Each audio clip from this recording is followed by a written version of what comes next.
오늘 이 시간은 헤아려 보기라는 제목으로 말씀의 은혜를 나누도록 하겠습니다. 앞에 그림을 잘 보시기 바랍니다. 언뜻 봐선 뭔지 잘 모르시겠죠? 끔찍한 장면입니다. 이게 다 뭐예요? 시체. 네, 시체예요. 수십여 구의 시체가 있습니다. 살아있는 사람이 딱 한 명 있네요. 이 사람. 바위, 잘 깎아놓은 반석 위에 앉아있는 이 사람은 여기 있는 모든 사람을 죽인 사람입니다. 성경에 이런 얘기가 있나 싶죠? 이런 살인마가 성경에 나오나? 예. 여러분들이 방금 읽었잖아요. 이 사람의 이름은 아비멜렉입니다. 그리고 여기 널브러져 죽어 있는 사람들은 바로 아비멜렉의 형제들입니다. 68명이나 죽어 있습니다. 이게 도대체 어떻게 된 일일까요? 이 아비멜렉은 도대체 누구의 아들일까요? 오늘 성경에는 여룻바알이라고 되어 있습니다. 여룻바알의 아들 아비멜렉. 이 여룻바알은 기드온의 다른 이름입니다. 바알을 물리친 자라는 뜻으로 기드온의 별명이 여룻바알입니다. 여기 누워있는 모든 사람은 다 기드온의 아들들입니다. 기드온의 70아들. 그런데 이 기드온의 70아들 중에서 한 아들인 이 아비멜렉이 자신의 배다른 형제들이겠지만 68명의 형제들을 모조리 죽여버렸어요. 좋은 사람입니까? 나쁜 사람입니까? 말을 해보세요. 너무 충격 먹으셨습니까? 자묘학계죠. 나빠도 이런 나쁜 사람이 어디 있습니까? 남도 아니고 자기 형제를 이렇게 비참하게 죽여버리다니.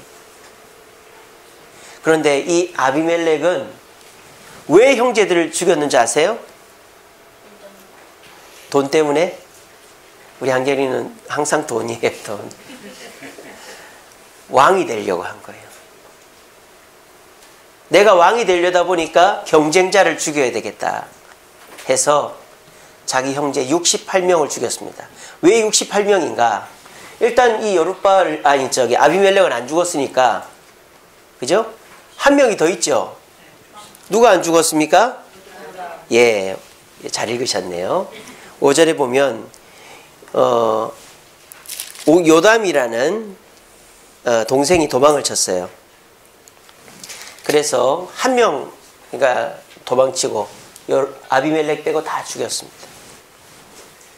자, 그러면은 이 아비멜렉이 도대체 어떤 방법으로 이 사람들을 한꺼번에 죽일 수 있었을까요? 이 세 가지 방법을 썼습니다. 어떻게 이 아비멜렉 혼자서 이 사람들을 다 죽일 수 있었겠습니까? 첫째는 이간질을 시켰습니다. 어떻게? 9장 1절에 보면 여룻바알의 아들 아비멜렉이 세겜에 가서, 이 세겜이 어디냐? 어머니의 고향이에요. 8장 31절에 보면 나옵니다. 세겜에 있는 그의 첩도 아들을 낳았으므로 그 이름을 아비멜렉이라 하였더라. 그러니까 외갓집이죠, 세겜이. 세겜에 가서 그의 어머니의 형제들에게 이르러 그들과 그의 외조부의 집에 온 가족에게 말했다. 이건 무슨 말입니까? 어머니의 집과 아버지의 집을 이간질 시켜 놓은 거예요. 뭐라고 이간질 시킵니까? 아버지의 집 아들들이 왕을 하려고 한다. 자, 지금 이 기드온의 68명의 아들들이 왕을 하려고 했을까요? 안 했을까요? 안 했습니다. 왠지 아십니까? 백성들이 기드온에게 와서 우리 왕이 되달라 그랬어요. 그때 기드온은 백성들에게 뭐라고 그랬는지 아세요? 23절에 보니까 내가 너희를 다스리지 아니하겠고 나의 아들도 너희를 다스리지 아니할 것이요 여호와께서 너희를 다스리리라. 기드온은 약속을 했어요. 나도 내 아들들도 절대 왕이 되지 않을 것이다. 그러니까 기드온의 아들들은 아무도 왕이 되려고 생각하는데 누구만 왕이 되려고 생각하는 거예요? 요 사람만. 그래가지고 세겜에 가서 거짓말을 친 거예요. 기드온의 아들들이 왕이 되려고 싸우고 있다. 당하기 전에 내 말을 들어라. 나는 세겜 사람 아니냐. 나는 내 어머니가 이 세겜 사람 아니냐. 내가 왕이 되면 우리 세겜을 최고로 해주겠다. 누가 왕이 되는 게 좋습니까? 그랬더니 이왕이면 다 옹침하지. 그래도 아비멜렉이 왕이 되면 우리 세겜을 잘 돌봐주지 않겠어? 어머니의 집안과 아버지의 집안을 잊지도 않는 말을 꾸며내가지고 이간질시킨 거예요. 두 번째 나쁜 방법은, 왕이 되는 데의 방법은 부정한 방법을 썼습니다. 먼저 여론을 형성하는 거죠. 2절에 보시면 너희는 세겜의 모든 사람들이 귀에 말하라. 여론을 형성하는 거죠. 막 이간질을 퍼뜨리라는 거예요. 귀에 말하라. 여룻바알은 아까 기드온의 별명이라 그랬죠. 여룻바알의 아들 70명이 다 너희를 다스림과 한 사람 나 아비멜렉이 너희를 다스리는 것 중에 어느 것이 너에게 낫겠냐? 나는 너희와 친척이다, 형제다, 고륙이다. 그렇게 얘기하는 거예요. 그러니까 세겜 사람들이 뭐라 그래요? 그렇지, 아비멜렉은 우리 형제지. 그러는 거예요. 그래서 아비멜렉을 따릅니다. 그 다음에 부정한 방법이 뭐예요? 돈이에요. 4절에 보세요. 바알 브릿 신전에서 은 70개를 내요. 세겜 사람들이 선거 자금으로 이 아비멜렉에게 돈을 준 거예요. 은 70개를. 이 은을 가지고 아비멜렉은 뭐 했을까요? 형제들에게 준 거죠. 뭐로? 노잣돈으로. 무슨 노잣돈? 내가 있는 우리 아버지 집으로 모이라고 하는데 다 모이라고 돈을 보낸 거예요. 자기 형제들한테 하나씩. 그렇게 해서 형제들을 어디에 모았습니까? 5절에 보면 오브라에 있는 그의 아버지 집에 모았다. 기드온의 본가에 다 모은 거예요. 자, 우리 형제들 아버지 집에 한번 모입시다. 그러면서 돈을 보낸 거예요. 그리고 뒤로 누구를 사는 줄 아세요? 4절 끝에 보시면 방탕하고 경박한 사람들을 사서 자기를 따르게 했다 그랬어요. 이게 뭐예요? 깡패들을 산 거예요. 용역 깡패를 사가지고 딱 숨겨놓은 거예요. 이 집 주변에다가 왕이 되려고. 그리고 이 아비멜렉이 어떤 나쁜 방법을 썼느냐? 형제들을 죽입니다. 여러분들이 보실 때는 이게 어떻게 죽인 것 같아요? 갑자기 그 불량배들이 나와가지고 와 해서 막 죽인 것 같죠? 그게 아닙니다. 오늘 본문에 보니까요, 이 한 명씩 죽여요. 5절에 보면 자기 형제 70명을 한 바위 위에서 죽였다 그랬어요. 70명을 한 바위 위에서 죽이는 방법이 뭐죠? 한꺼번에 죽일 수는 없어요. 그죠? 어떻게 합니까? 한 명씩 저 바위에 머리를 쳐박아 놓고 칼로 내리치는 거예요. 그럼 저 70명이 도망쳐야죠. 도망 못 치게 하려고 누구를 고용한 거예요? 그렇죠. 용역 깡패. 방탕하고 경박한 자들이 문을 딱 걸어 잠그고 딱 지키고 서 있는 거예요. 도망 못 가게. 죽이는 건 누가 죽입니까? 아비멜렉이 죽이는 거예요. 너 나와 죽이고, 너 나와 죽이고. 70명을. 자기 형제인데 얼마나 나쁜 놈이에요. 정말 나쁜 놈이죠. 그죠? 그 아비멜렉이 이 사람입니다. 여러분, 성경에 이런 사람이 있으리라고 생각이나 했습니까? 형제를 때려 죽인 사람 하면 누구죠? 대표적인 사람이 가시입니다. 가시. 가인 아닙니까? 한가인 말고 가인. 우리는 형제를 때려 죽인 사람은 가인이라고 하는데, 가인은 잽도 못 쓸 정도로 형제 68명을 때려 죽인 사람이 아비멜렉입니다. 정말 나쁜 놈이죠. 어머니의 집안과 아버지의 집안을 이간질시키고 여론을 형성하고 돈으로 매수하고 불의한 사람들 돈으로 사가지고 문을 딱 걸어 잠그고, 그것도 아버지 집에서. 이 반석은 뭔지 아세요? 제사 드리는 반석입니다. 하나님께 제물을 각을 떠서 나무를 쌓아가지고 각을 뜬 제물을 올려놓고 하나님께 제사 드리는 반석에서 형제들을 죽인 거예요. 여러분들이 보실 때 이 아비멜렉 용서받을 수 있겠어요? 용서받을 수 있습니다. 오늘 설교의 반전은 이것입니다. 여러분, 저와 여러분들이 아비멜렉이라는 사실을 알고 계십니까? 우리가 얼마나 남들 서로를 이간질시키고, 얼마나 우리가 세상에 더럽고 추한 방법으로 내 목적을 이루고, 얼마나 우리가 내 입술로, 내 행동으로 내 가족을, 내 자녀를, 내 사랑하는 형제를 내 입술로 죽이고 있었는지 아십니까? 제가 아비멜렉이고 여기 앉아 계신 모든 분들이 아비멜렉입니다. 나는 아니라고 하겠죠. 그렇지 않아요. 우리 모두가 아비멜렉입니다. 이렇게 되면 이 아비멜렉 죽일 놈이다 라는 말이 우리 입에서 나오지가 않습니다. 이 아비멜렉을 이해하려고 생각할 것입니다. 그래도 아비멜렉이 무슨 이유가 있지 않았을까? 이것이 화해의 시작입니다. 여러분, 오늘 설교의 제목이 왜 헤아려 보기인 줄 아십니까? 우리는 누군가가 잘못을 하면 나하고는 상관이 없다고 생각합니다.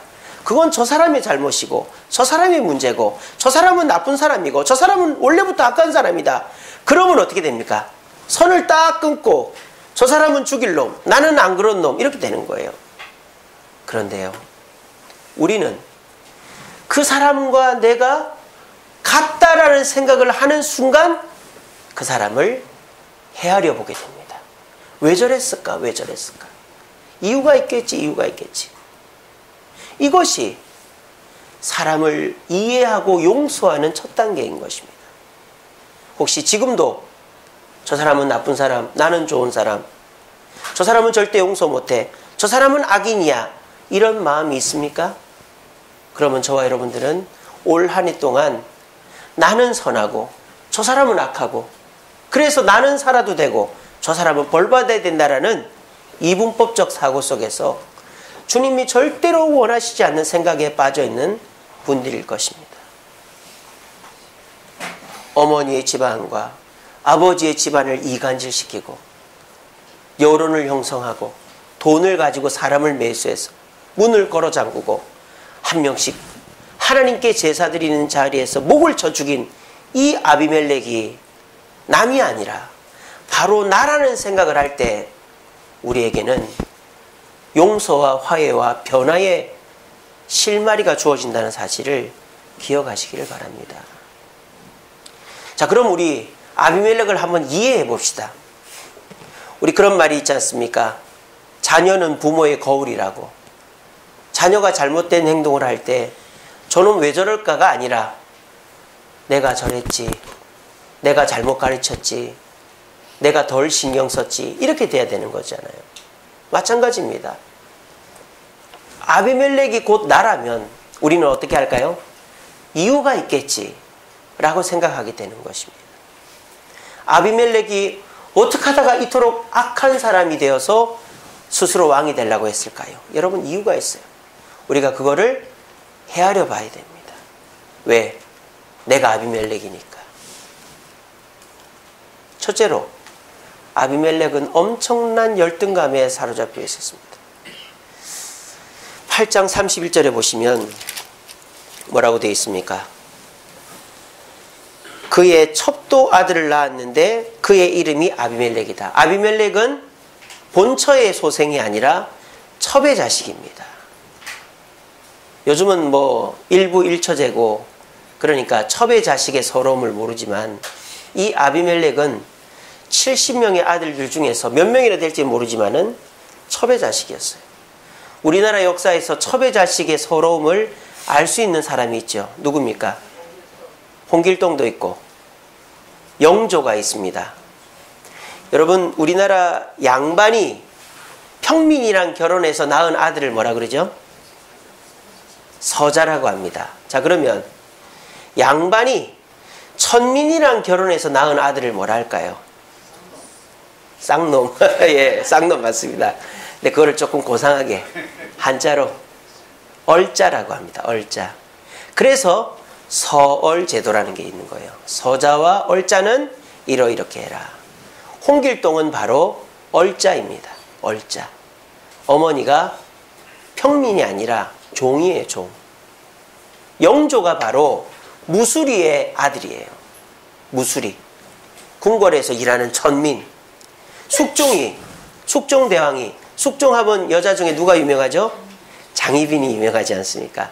이 숙종이 아주 이렇게 여자를 좋아해가지고 무수리를 좋아해서 낳은 아들이 영조. 그러니까 영조는 내가 첩의 자식이다. 그것도 천민의 자식이라는 컴플렉스가 항상 있었던 거예요. 그래서 누굴 죽입니까? 자기 아들을 죽이잖아요. 그것도 사도세자를 죽였어요. 왜 사도세자를 죽였어요? 여러분들 중에서도 그런 분 계실 거예요. 내가 부족한 게 많아요. 그러니까 내 자식은 그렇게 안 됐으면 좋겠어. 그래서 엄격하게 자식을 가르치는 거예요. 그래서 이 영조는 신하들이 계속 깔보는 거예요. 세상에 무수리의 자식이 우리 왕이네. 막 신하들이 깔보니까 영조가 한 것 중에 최고의 정책이 탕평책 아닙니까? 그거 왜 했는 줄 아세요? 신하들을 휘두르지를 못하니까 탕평책을 한 거예요. 그러니까 항상 컴플렉스가 내 자식은 나처럼 서러움을 안 당해야지. 근데 이 사도세자가 말처럼 안 따라주네요. 노는 거 좋아하고 여자 좋아하고 그러다가 급기야 사람을 죽였어요. 그래서 사도세자를 처음에는 네가 자살해라 그럽니다. 왜? 그래야지 정조가 왕이 될 수 있기 때문에. 그러니까 사도세자가 자살 안 한다 했어요.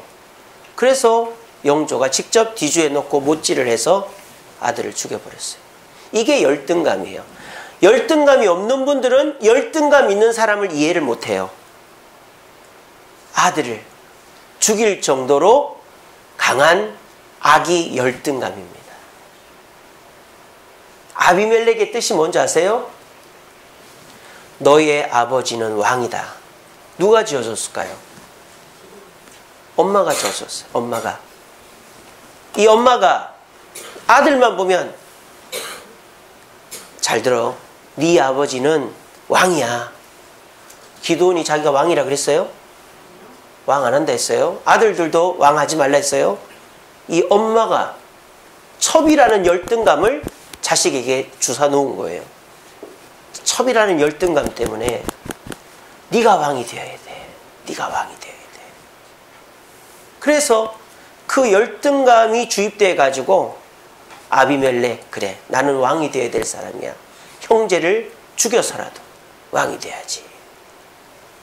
열등감이 아비멜렉을 괴물로 만든 겁니다.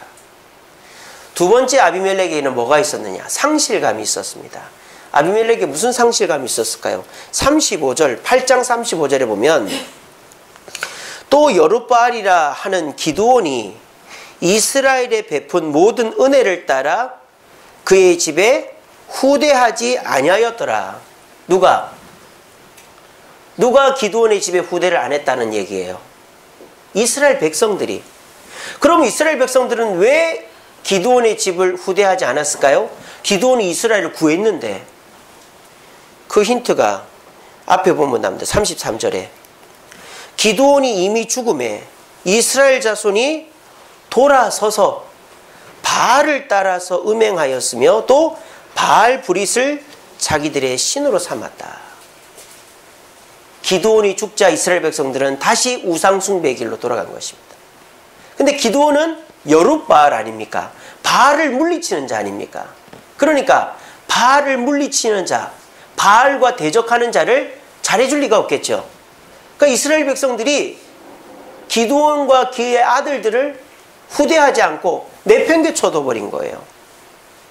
그러니까 이 여룻바알의 그 아비멜렉의 마음에 미움이 싹 든 거죠. 어떤 미움이? 우리 아버지가 목숨 바쳐서 구해준 이 백성들이 우리 아버지가 왕을 안 한다고까지 했는데 우리 아버지의 자손들인 우리를 이렇게 소홀하게 대 그 미움이 상실감이 가슴에 가득 차 있었던 거예요. 그리고 이 아비멜렉이 이런 살인자가 될 수밖에 없었던 이유는 주변의 사람들을 잘못 뒀기 때문입니다. 4절에 보면 은 70개가 나오는데 그게 어디서 나옵니까? 바알 브릿 신전에서 나왔습니다. 바알 브릿 신전이 어디입니까? 바알 신전입니다. 그러니까 우상 숭배자들과 가깝게 지냈다라는 거예요. 그뿐입니까? 방탕하고 경박한 사람들을 가깝게 지냈다라는 거예요. 그러니까 이 아비멜렉은 어머니로부터의 영향, 우상 숭배자들의 영향, 그리고 폭력적인 깡패들의 영향을 받아서 사람을 죽이는 것을 두려워하지 않는 자가 되었다라는 것입니다. 어떻습니까? 아비멜렉의 이 폭력성과 살인은 본인에게서부터 나온 것이 아니라 외부에서부터 다 주어진 것이다. 어머니로부터의 열등감, 백성들로부터 얻은 상실감, 주변 사람들로부터 얻은 폭력성, 이것을 누가 이용했을까요? 누가 이용했을까요? 마귀가 이용을 한 거예요. 우리는 그걸 봐야 됩니다. 여기 앉아 계신 모든 분들이 아비멜렉이 될 수도 있습니다. 어떻게 하면? 하나님 곁에 있지 않으면, 하나님의 말씀을 듣지 않으면, 하나님의 말씀 앞에 아멘 하지 않으면, 순종하지 않으면 우리는 모두 아비멜렉이 될 수 있습니다. 하지만 우리 속에 열등감이 있고 우리 속에 상실감, 박탈감이 있고 우리 주변 사람들이 아무리 악한 사람이라도 주님 전에만 나오면 우리는 마귀에게 쓰임받지 않으므로 아비멜렉이 되지 않을 줄로 믿으시기를 바랍니다. 아비멜렉은 혼자 된 것이 아닙니다. 살인자는, 폭력적인 사람은, 악인은 혼자 되는 것이 아닙니다. 어머니가 준 열등감, 백성들이 준 상실감, 주변 사람들이 준 폭력성을 마귀가 부추겨서 살인자, 형제 68명을 죽인 아비멜렉이 나오게 된 것입니다. 이처럼 우리는 우리 주변을 그냥 눈에 보이는 대로 판단해 버리면 이 사람은 죽일 사람, 이 사람은 좋은 사람, 내 마음대로 판단해서 주변에 원수만 가득하게 만들어 놓아 버리는 것입니다. 하지만 저와 여러분들이 내가 아비멜렉이다, 내가 저 사람이 될 수도 있다, 나도 저 사람이랑 다를 거 없다 라고 생각하면 어떻게 될까요? 그 사람을 자동적으로 이해하려고 드는 거예요. 이해하려고 들다 보면 어떻게 됩니까? 긍정적인 부분들을 찾게 돼요. 그렇게 하면 이해가 되는 것입니다. 그런 일들을 하지 않고 2019년도로 넘어간다면 우리에게는 미움이라는 나쁜 습관이 계속 인연되게 될 것입니다.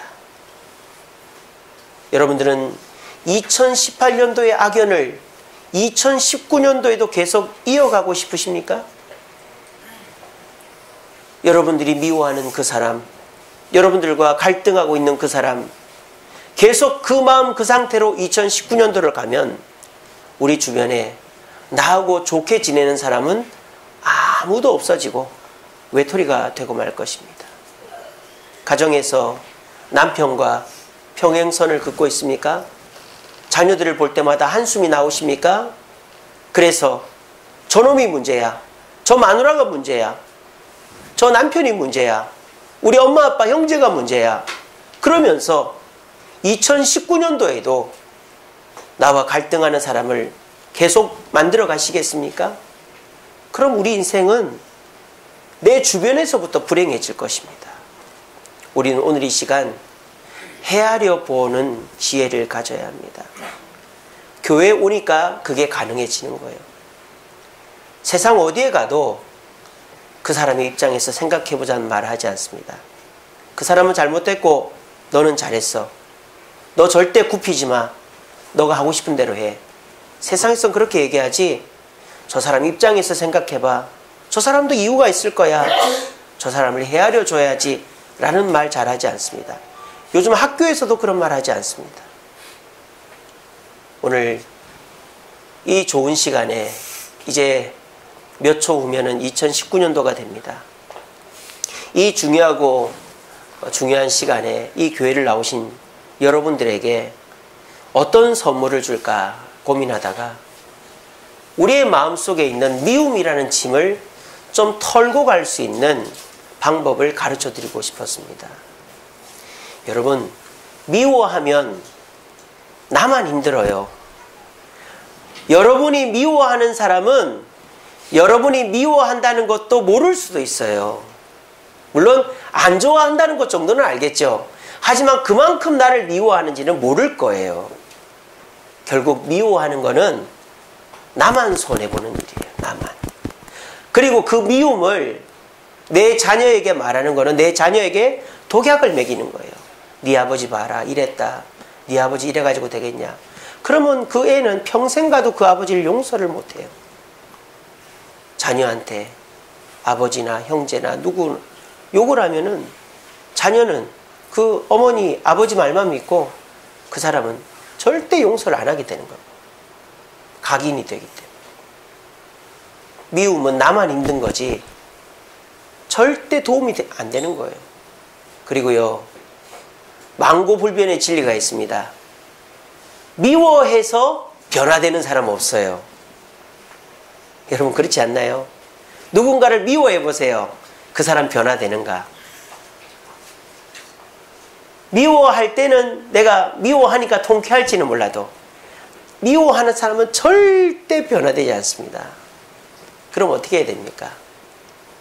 가서 용서를 구해야 됩니까? 대화를 해야 됩니까? 상대방은 기억도 안 하고 있을 텐데요. 그렇게 해야 될 일도 있겠지만 중요한 건 뭐예요? 내 스스로 헤아려 보는 거예요. 저 사람이 왜 저럴까? 왜 저랬을까? 내가 저 사람이 될 수 있다는 마음으로 그 사람을 헤아려 보는 거예요. 그러면 하나, 둘, 셋씩 그 사람이 왜 저랬는지, 내 남편이 왜 저랬는지, 내 아내가 왜 이랬는지, 내 자식들이 왜 저랬는지가 이해가 됩니다. 그럼 어떻게 될까요? 내가 미움에서 자유하게 됩니다. 그렇다고 찾아가서 너 왜 그랬니? 나 너 미워했다? 이런 말 할 필요 없어요. 내가 그냥 내 스스로 헤아려 보는 거예요. 저 사람 왜 저랬을까? 쟤가 왜 저랬을까? 그래서 내가 헤아려지고 이해가 되면 내 표정이 바뀌고 그 사람을 미워하지 않게 돼요. 그러면 내가 자유하게 되는 거예요. 그리고 그 사람도 변화되게 되는 겁니다. 저와 여러분들이 2019년도를 맞이하면서 내 주변 사람들을 정리하지 않고 넘어간다면 우리는 지뢰밭 세상을 살아갈 수밖에 없습니다. 오늘 이 시간 우리 주님은 오늘 이 자리에 오신 저와 여러분들에게 우리 주변 사람들을 헤아려 보기를 원하십니다. 나의 남편을, 나의 아내를, 나의 자녀를, 나의 지인을 아비멜렉과 같이 나쁜 사람, 살인자, 용서할 수 없는 사람이라고 생각했던 그 사람이 바로 나라는 사실을 깨닫고 저 사람을 어떻게 하면 이해할 수 있을까 헤아려 본다면 우리는 2018년도에 맺어졌던 악연들을 다 정리하고 2019년도를 맞이할 수 있을 것입니다. 오늘도 이 자리에 자녀들을 데리고 또 온 가족이 함께 오신 분들이 참 많네요. 한 해 동안 말 못할 미움과 다툼들이 많이 있었죠. 굳이 말해봐야 서로 싸움만 되니까 말 안 하고 지내왔지만 얼굴에 다 표가 나요. 뭔 일이 있구나. 그대로 2019년도로 넘어가면 저와 여러분들의 가정은 아무 좋아질 일이 없어요. 그렇다고 찾아가서 다 얘기하고 하면 좋겠지만 이미 지난 일을 끄집어내봐야 뭐 할 겁니까? 그럴 때 저와 여러분들은 헤아려 보는 거예요. 내 남편이 왜 저랬을까? 내 아내가 왜 저랬을까? 내 아이들이 왜 저랬을까? 내 직장 동료가, 내 성도가 왜 저랬을까? 헤아려 보면 반드시 이해가 됩니다. 그렇게 해서 마음속의 미움을 내 스스로 털어버리고 예전처럼 그 사람을 사랑하고 품고 가면 우리는 2019년도에는 우리 주변에 아무도 미워하는 사람 없이 다시 리셋되어 가지고 행복하게, 평안하게, 자유롭게 살아갈 수 있게 될 것입니다. 부디 오늘 이 시간 이 말씀 허투루 듣지 마세요. 오늘 이 말씀이 여러분들의 가슴에 응어리진 그 무거운 것을 풀어줄 수도 있습니다. 오늘 말씀 잘 기억하시고 내가 헤아리지 못했던 사람들을 헤아림으로 미움에서 자유하고 진정으로 상대를 변화시켜 2019년도에는 모두와 행복하고 자유롭게 기쁨으로 살 수 있는 저와 여러분들의 가정과 직장과 교회가 되게 되기를 간절히 바랍니다. 말씀을 맺겠습니다. 이게 뭐죠? 예, 여기도 있습니다. 우리 박미숙 권사님이 아주 멋진 작품을 만들어 놓으셨대요. 이 대나무가 며칠 만에 15m, 20m 이렇게 자라는 줄 아세요? 40일, 25일에서 40일만 지나면 15m, 20m 자라버린답니다. 물론 땅속에서 한 4년 있다가 죽순의 형태로 나와서 25일에서 40일 지나면 이렇게 자란대요. 그런데 하루에 70cm씩 자란답니다. 하루에. 한 요만큼씩 자라는 거죠. 그죠? 근데 이 대나무가 그렇게 빨리 자라는데 성장이 느려질 때가 있대요. 그게 언제일까요? 요거 만들 때래요. 요게 뭐예요? 마디죠, 마디. 대나무가 마디를 만들 때는 천천히 자란답니다. 왜? 마디를 채워야 되니까. 대나무가 여기는 다 텅텅 비어 있잖아요, 안에가. 근데 마디를 만들 때에는 이 마디 안을 다 채워야 되니까 이거 채우는데 시간이 걸린대요. 그런데요, 대나무가 왜 안 부러지는 줄 아세요? 속이 비어 있으면 부러져요. 여러분 뭐 파이프 같은 거 보세요. 흔들면 흔들다가 부러지지. 대나무는 흔들어줘도 부러지지 않아요. 왜 안 부러질까요? 마디가 있으니까. 마디가 딱딱딱딱 잡아주니까 부러질 듯 하면서 안 부러지는 거예요. 여러분들은 인생에 마디가 있습니까? 오늘은 마디를 만드는 날입니다. 졸리기도 하고 피곤하기도 하지만 말씀을 통해서 마디를 만드는 거예요. 그러면 여러분들의 인생은 부러지지 않아요. 그런데 그냥 내가 살고 싶은 대로 살고 속이 다 찬 상태로 가더라도 마디가 없으면, 단단한 부분이 어딘가에 없으면 부러지는 거예요. 대나무가 부러지지 않는 이유는 비울 때는 비우고 채울 때는 채우기 때문입니다. 대나무는 마디와 마디 사이는 비어 있습니다. 우리도 마찬가지입니다. 올 한 해 여러분들이 이루고자 한 거 못 이룬 것들도 있을 겁니다. 아직도 마음에 욕심이 있고 그래서 미련이 남아 계시죠. 여러분 이 시간에 다 비우시기를 바랍니다. 혹시라도 올 한 해 큰 손해 보셨습니까? 어디를 크게 다치셨습니까? 누구로부터 된통 당하셨습니까? 그래서 마음에 막 응어리가 있고 내가 다시는 못 참는다. 나도 어떻게 해야 되겠다. 여러분 그거 비우십시오. 그거 있으면 부러집니다. 그리고 비우기만 해서는 안 됩니다. 맺어야 됩니다. 뭘 맺어야 될까요? 미움과 다툼을 맺어야 되는 거예요. 미움과 다툼이 계속 이어지게 해서는 안 돼요. 누군가가 밉고 누군가를 한없이 원망하고 계시다면 그 사람의 입장에서 헤아려 보아서 맺고 가야 우리가 부러지지 않는 거예요. 이것이 대나무가 부러지지 않듯 우리가 인생을 부러지지 않고 80, 90까지 가는 길입니다. 우리나라에 연예인들도 있고 사업하는 분들도 많이 있지만 그 연예인들의 인기가 60, 70까지 가는 연예인 몇 명 없고요. 그리고 사업하시는 분들, 기업도 60년, 70년 가는 기업이 별로 없어요. 여러분, 대우라는 기업도 그랬죠. 삼보라는 기업도 그랬죠. 동아라는 기업도 그랬죠.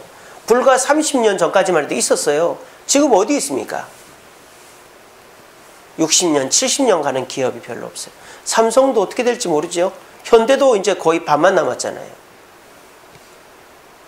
여러분, 우리 인생 길게 가려면 비우고 맺는 것을 잘해야 돼요.